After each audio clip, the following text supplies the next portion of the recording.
తాకట్లో ఉన్న మీ బంగారాన్ని విడిపించి ఆ రోజు ఆన్లైన్ రేటుకి కొంటాం. Sharma gold company. నమస్తే, వెల్కమ్ టు సుమన్ టీవీ. నేను గిరిజ. ఇవాళ మనతో పాటు ప్రముఖ ఆధ్యాత్మికవేత్త జ్యోతిష్య పండితులు బ్రహ్మశ్రీ సుభాష్ శర్మ గురువు గారు ఉన్నారు. వారితో మాట్లాడేద్దాం. గురువు గారు నమస్కారం. శ్రీమాత్రే. గురుగారు, మనకి కృష్ణాంగారక చతుర్దశి వస్తుంది కదా గురుగారు. మరి కృష్ణాంగారక చతుర్దశి యొక్క ప్రత్యేకత ఏంటి? సో ఆ రోజు వినాయకుని ఏ విధంగా ఆరాధన చేసుకోవాలి, ఎలాంటి పరిహారం చేసుకుంటే మంచిది అంటారు? ప్రేక్షకులందరికీ శ్రీమాత్రే నమః, శ్రీ గురుభ్యో నమః. ఓం శుక్లాం భరధరం విష్ణుం శశివర్ణం చతుర్భుజం ప్రసన్నవదనం ధ్యాయే సర్వ విఘ్నోపశాంతయే. మనకు విఘ్నేశ్వరుడు అంటేనే విఘ్నాలను దూరం చేసేటటువంటి వాడు, విద్య బుద్ధులను ప్రసాదించేటటువంటి వాడు, ఐశ్వర్యకారకుడు. అలాగే మనము ఏది అనుకున్నా తొలుత పూజించేటటువంటి వాడు విఘ్నేశ్వరుడు అని చెప్తాం. కృష్ణాంగరక చతుర్థి ఎప్పుడైతే ఈ యొక్క అమావాస్యకు ముందుగా వచ్చేటటువంటి కృష్ణపక్షంలో వచ్చేటటువంటి మంగళవారం రోజు వస్తే కనుక కృష్ణాంగరక చతుర్థి అని పిలుస్తూ ఉంటాం. కాబట్టి ఈ కృష్ణాంగరక చతుర్థి రోజున విఘ్నేశ్వరుని ఆరాధించిన, అలాగే మోదక యాగం, విఘ్నేశ్వరుడు చాలా ప్రీతికరమైనటువంటిది మోదక యాగం. ఈ మోదక యాగం చేసిన మనకు ఎన్ని రకాల విఘ్నాలు ఉన్నాయో వాటన్నిటిని దూరం చేసేటటువంటి వాడు విఘ్నేశ్వరుడు అని చెప్తూ ఉంటాం. అయితే ఇక్కడ కృష్ణాంగరక చతుర్థి రోజున చాలా మట్టుకు, ఈ చతుర్థి వస్తుంది కాబట్టి చాలా మట్టుకు ఈ కృష్ణాంగరక చతుర్థి రోజున విఘ్నేశ్వరుని తప్పకుండా ఆరాధన చేసుకోవాలి. ఆ రోజున దగ్గరలో ఉన్నటువంటి వినాయకుడి యొక్క ఆలయానికి వెళ్ళి అక్కడ స్వామివారికి గరకపోసలు సమర్పించుకోవాలి. 11 గరకపోసలైనా, 21 లేదా 108 గరకపోసలైనా విఘ్నేశ్వరుడికి సమర్పించుకోవాలి. అలాగే ఆ రోజున మీ ఇంట్లో వీలైతే విఘ్నేశ్వరుడు యొక్క విగ్రహం ఉంటే దాన్ని చక్కగా ఒక పల్లెల్లో పెట్టుకొని అభిషేకం చేసేటటువంటి ప్రయత్నం చేసుకోండి. ఈ కృష్ణాంగరక చతుర్థి ఎంత విశేషం అంటే, ఎవరికైనా వివాహం కానటువంటి వాళ్ళు చాలామంది ఉంటారు. వివాహ ప్రయత్నాలు చేసి ఎన్నో ఆటంకాలతో, ఎన్నో ఇబ్బందులతో బాధపడుతున్నటువంటి వారు ఈ కృష్ణాంగరక చతుర్థి రోజున తప్పకుండా మీరు విఘ్నేశ్వరుడు యొక్క ఆలయానికి వెళ్ళండి. స్వామివారికి 108 మోదకాలు తీసుకొని వెళ్ళండి. 108 మోదకాలు తీసుకొని వెళ్ళి స్వామివారికి ప్రసాదంగా, అంటే నైవేద్యంగా పెట్టి దానిని ప్రసాదంగా అక్కడ ఉన్నటువంటి భక్తులకు పంచండి. దీని ద్వారా శీఘ్రంగా వివాహం కలుగుతుంది. అది పురుషుడికైనా స్త్రీలకైనా ఎవరికైనా సరే పర్వాలేదు. అలాగే ఈ కృష్ణాంగరక చతుర్థి రోజున ముఖ్యంగా చేయవలసింది ఏంటి అంటే కనుక స్వామివారికి ప్రదక్షిణ, స్వామివారి యొక్క అభిషేకము, స్వామివారి యొక్క అర్చన, ఇవి తప్పకుండా ప్రతి మనిషి ఆచరించవలసినటువంటి అంశాలు. ఈ రకంగా చేస్తే విఘ్నేశ్వరుడి యొక్క సంపూర్ణమైనటువంటి అనుగ్రహాన్ని మనం పొందడానికి మనము సంపూర్ణమైనటువంటి విధానాన్ని చేస్తే ఆ అనుగ్రహం ఆటోమేటిక్గా మనకు కలుగుతుంది. విఘ్నేశ్వరుడి యొక్క అనుగ్రహం మనకు కలిగిందంటే అంతకంటే మహద్భాగ్యం ఇంకేముంటుంది. కాబట్టి విఘ్నేశ్వరుడి యొక్క ఆరాధన కృష్ణాంగారక చతుర్థి రోజున. ఇంకోటి ఏంటంటే, చాలామందికి కుజదోషం ఉంటుంది. కుజదోషం అంటే ఎవరైతే కుజదోషంతో బాధపడుతున్నారో ఇది మంగళవారం రోజున రావడం జరుగుతుంది. కృష్ణాంగారక చతుర్థి ఏ రోజునైతే వస్తుందో మంగళవారం రోజున రావడం జరుగుతుంది. కాబట్టి ఈ మంగళవారం రోజున ఎవరైతే కుజగ్రహ దోషంతో బాధపడుతున్నారో, అంటే కుజదోషంతో బాధపడుతున్నారో, ఆ కుజదోషం ఉన్నటువంటి వాళ్ళు ఆ రోజున తప్పకుండా మీరు చేయవలసింది ఏంటి అంటే గనక గణపతికి సంబంధించినటువంటి క్రతువులు కొన్ని ఆచరణ చేసుకోవాలి. చక్కగా మీ ఇంట్లో ఒక పీటను ఏర్పాటు చేసుకొని ఒక పూర్ణ కలశాన్ని పెట్టుకొని దానిపైన గణపతి యొక్క విగ్రహాన్ని పెట్టుకొని షోడశోపచార పూజ చేసుకుంటే మీకున్నటువంటి కుజదోషం అంతా తొలగిపోతుంది. ఇది పెళ్ళి అయినటువంటి వారు చేసుకోవచ్చు, పెళ్ళి కానటువంటి వారు చేసుకోవచ్చు. చాలామందికి పెళ్ళి అయిన తర్వాత తెలుస్తుంది, అయ్యో నాకు కుజదోషం ఉంది, కుజదోషం వల్ల నాకు ఇట్లా జరుగుతుందేమో. ముఖ్యంగా కుజదోషం ఉంటే చాలా మట్టుకు అప్పుల బాధలు, డబ్బుకు సంబంధించిన కొరతలు చాలా ఏర్పడుతూ ఉంటాయి. కాబట్టి మీ జీవితంలో అప్పుల బాధలు కానీ, డబ్బుల కొరత ఏర్పడినప్పుడు కానీ, ఇచ్చిన డబ్బులు తిరిగి రావట్లేదు అని అనుకున్నప్పుడు కానీ ఈ రోజున మీకు చాలా అద్భుతమైనటువంటి రోజు. ఎందుకంటే తిథి, వార, నక్షత్ర, ముహూర్త, యోగ కరణాలు అనేటటువంటి చాలా అరుదుగా వస్తాయి.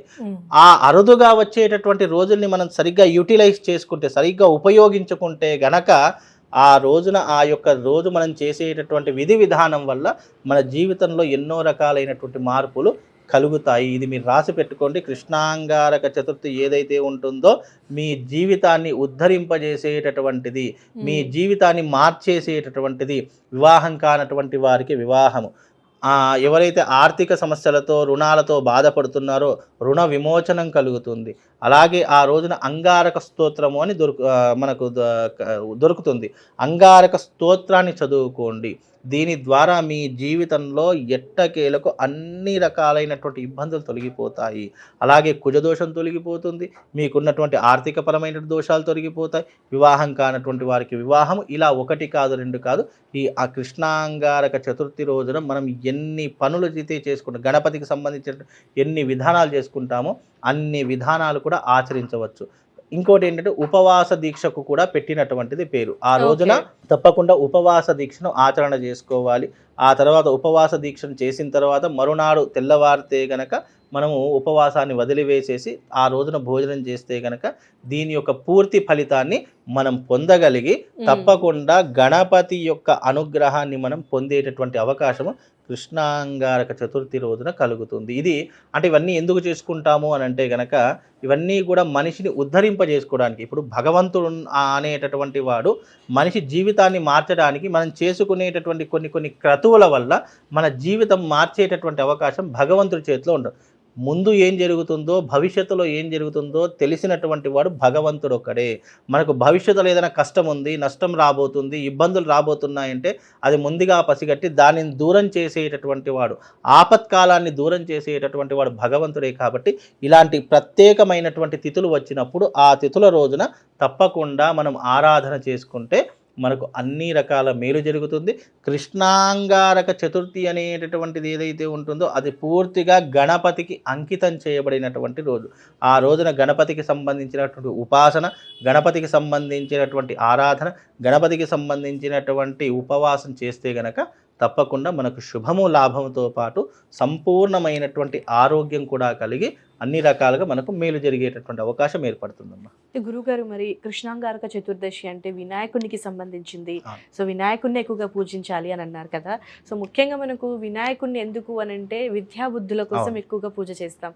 సో ముఖ్యంగా కాంపిటేటివ్ ఎగ్జామ్స్ రాసేవాళ్ళు, విద్యార్థులు ఎస్పెషల్గా వాళ్ళకి చాలా అవసరం గణపతి పూజ చేసుకోవటం.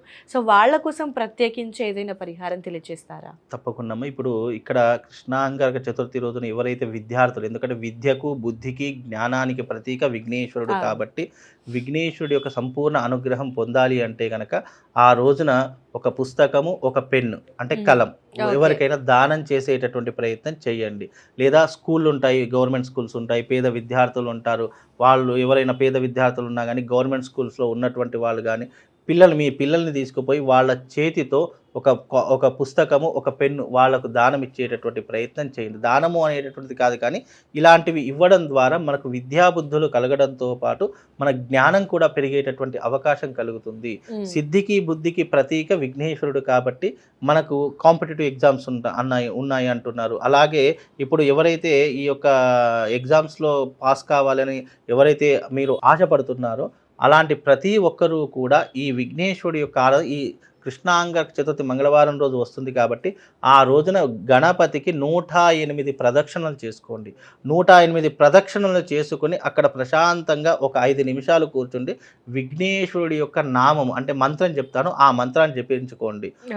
ఆ మంత్రం ఏంటి అంటే గనక అది వీలైతే రాసుకునే ప్రయత్నం చేయండి. విఘ్నేశ్వరుడికి సంబంధించినటువంటి ఆ మంత్రము తప్పకుండా చెప్తాను, ఒకసారి రాసుకోండి. అది ఏంటి అంటే గనక ఓం శ్రీం హ్రీం క్లీం విఘ్నేశ్వరాయ నమః, ఓం శ్రీం హ్రీం క్లీం విఘ్నేశ్వరాయ నమః అనేటటువంటి మంత్రాన్ని మీరు ఒక 108 సార్లు పారాయణం చేసుకుంటే దాని యొక్క ప్రభావం వల్ల మీకు విద్యాబుద్ధులతో పాటు ఉద్యోగ అవకాశాలు కూడా, ఉద్యోగం లేనటువంటి వారు కూడా ఉంటారు, ఉద్యోగ అవకాశాలు కూడా కలిగేటటువంటి అవకాశం ఈ మంత్రం ద్వారా కలుగుతుందమ్మా. ఓకే గురుగారు, నిజంగా కృష్ణాంగారక చతుర్దశి రోజు ముఖ్యంగా విద్యార్థులు చేయాల్సినటువంటి పూజ, అలాగే పాటించాల్సినటువంటి నియమాలు అండ్ అలాగే వీటితో పాటు వాళ్ళు ఏ మంత్రాన్ని అయితే చదివితే మంచి జరుగుతుంది అని అనుకుంటున్నారో సో వాళ్ళకి సంబంధించి ఒక మంచి మంత్రాన్ని కూడా తెలియజేశారు గురుగారు. ధన్యవాదాలు.